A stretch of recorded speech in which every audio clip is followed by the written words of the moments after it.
Question number 19. Exercise question number 19. An organic compound contains 69.77% carbon,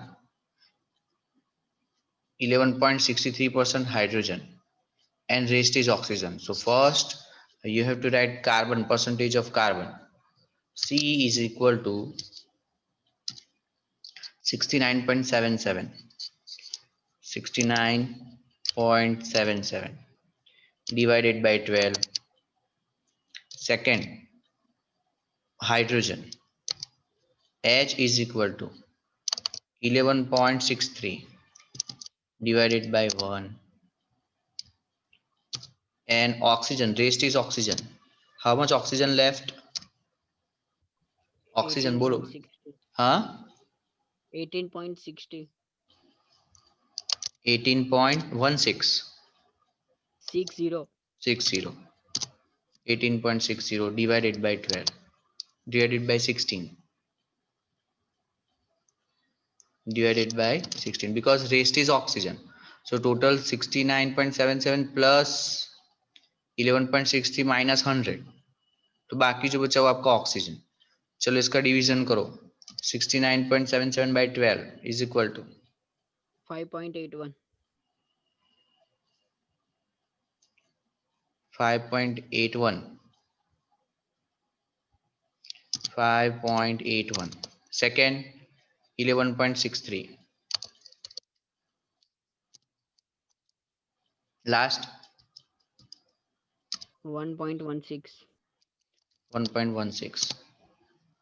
अब जो whole number में नहीं है सबसे स्मॉलेस्ट वैल्यू से सबसे फिर से डिवाइड करो. बराबर. तो सबसे स्मॉलेस्ट वैल्यू कौन सा हो गया? 1.16.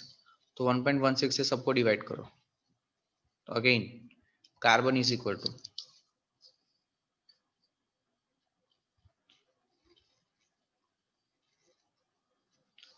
carbon is equal to 5.81 divided by 1.16. बोलो स्मॉलेस्ट वैल्यू 1.16 से होल नंबर लाने के लिए स्मॉलेस्ट वैल्यू से डिवाइड 5 करो. ही रखिए. Only 5. Okay. Second, hydrogen 11.63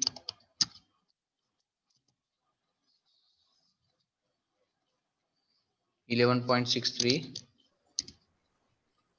9.02 divided by 1.16 10 1 10. 10. Oxygen 1.16 divided by 1.16 is equal to 1. 1.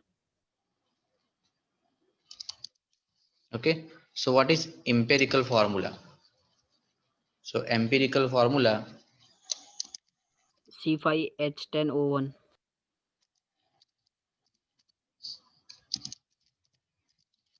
C5H10O. O. C5H10O. Perfect. Now empirical formula mass.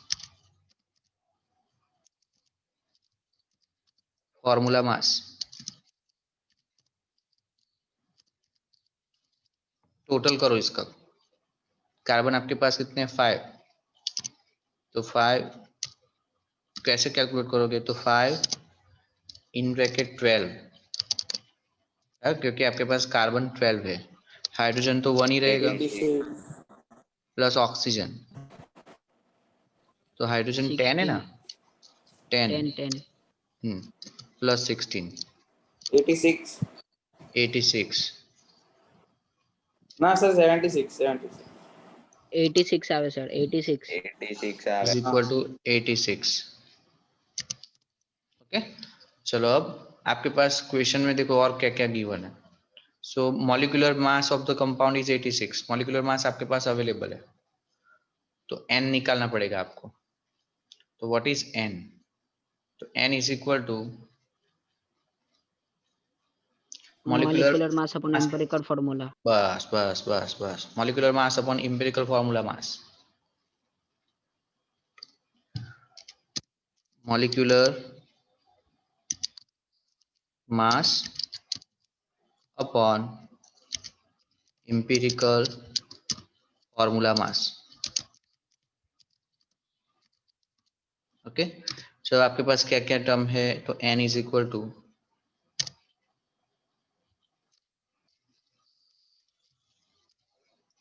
Molecular 86 दोनों 86 divided by 86 is equal to 1. ये इतने दुकाने बैठे रहते हैं, बहुत चेकिंग करवाना रंग के था उधर पूरे दुकाने बैठे रहे हुए जय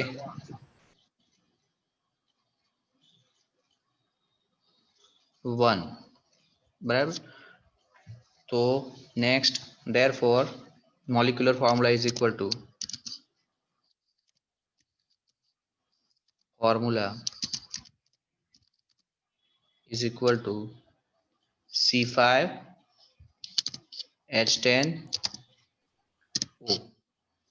C5H10O ये आपका मॉलिक्यूलर फॉर्मूला बराबर. चलो अब यहाँ क्या क्या गिवन है वो देखो, आपके पास क्या क्या अवेलेबल है. It does not reduce Tollens reagent, Tollens reagent का रिडक्शन नहीं होगा. It does not reduce Tollens, उसका मतलब aldehyde absent, but forms addition compound with the sodium hydrogen sulphide. NaHSO3 के साथ आपका रिएक्शन होगा. गिव्स पॉजिटिव आयोडोफॉर्म टेस्ट, उसका मतलब उसमें COCH3 ग्रुप प्रेजेंट. तो बोलो अब ये फॉर्मूला आपका C5H10O है, इसमें बेंजीन होगा कि नहीं होगा, पहले तो ये डिसाइड करो. नहीं होगा.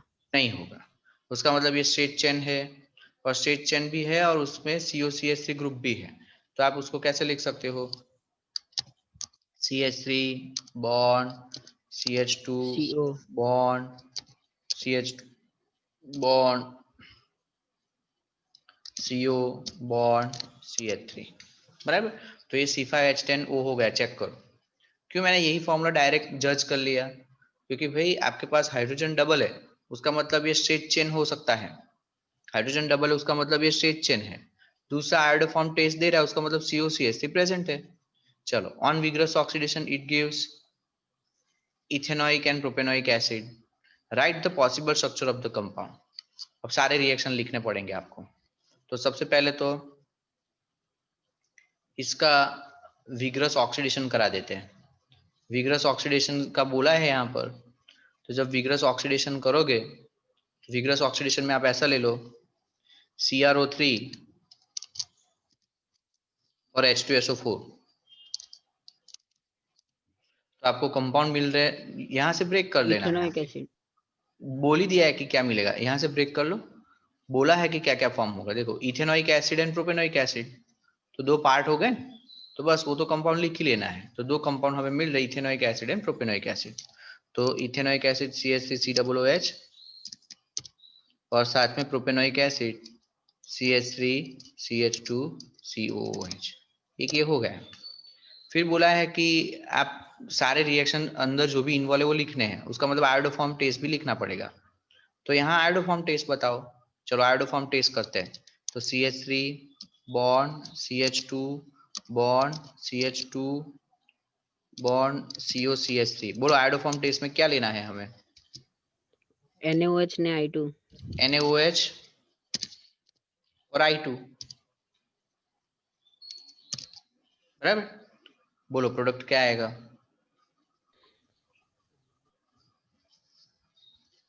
CH3 CH2 CH2 COONA ने आयोड. ओके यहाँ तक CH3 बराबर बराबर. ये आपका जो CH3 होगा ये कन्वर्ट हो जाएगा आयोडोफॉर्म में बराबर. तो इसका आयोडोफॉर्म ऐसे लिखेंगे CHI3. अब बाकी जो बचा उसका COONA.